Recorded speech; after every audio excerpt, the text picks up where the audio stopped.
What's up mga idol? Hinebra fans, sasaya sa sinabi ni Arvin Tolentino. Pero bago mo sana ipagpatuloy ang panonood mo, ay huwag mong kalimutan na mag-subscribe bilang suporta sa aking YouTube channel. Maraming salamat idol. Bago ang balita tungkol kay Arvin Tolentino, may napakabigat na balita muna tayo. At ito nga ay tungkol sa post na inilabas ni The Beast Calvin Abueva. At mukhang may ibig sabihin talaga siya sa pinost niya sa kanyang social media account. Ayon sa caption ay "Life is full of unexpected goodbyes." Mukhang ito na ang pahiwatig niya na aalis na talaga siya sa Magnolia at magkakaroon ng isang napakabigat na trade.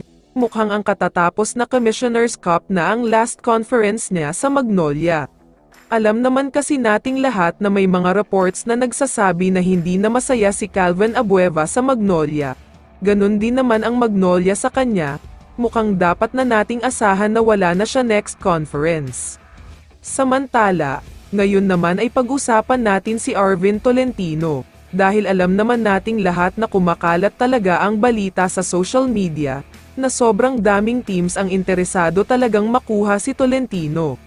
Isa nga ang Magnolia sa frontrunner na makakakuha kay Arvin Tolentino. Dahil ayon sa mga source ay handa daw silang bitawan ang kanilang energetic forward na si Calvin Abueva, dahil kailangan na daw nila itong pakawalan.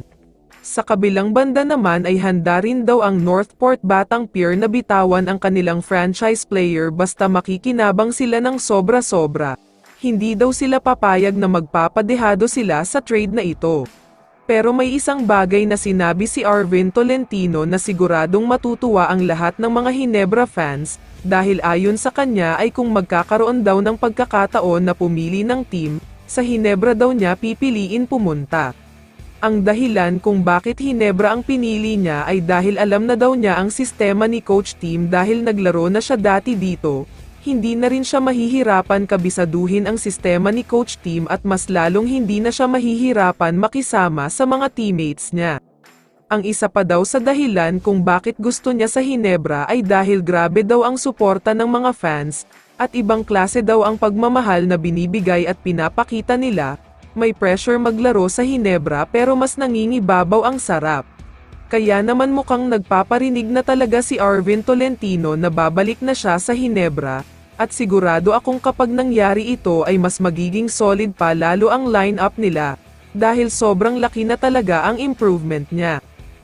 Kaya naman kung ikaw ang tatanungin idol, ano ang masasabi mo sa balitang ito? I-comment mo naman ang sagot mo sa tanong na ito. So dito na nagtatapos ang video na ito. Maraming salamat sa pagsuporta at panonood mga idol. Ingat at bye-bye.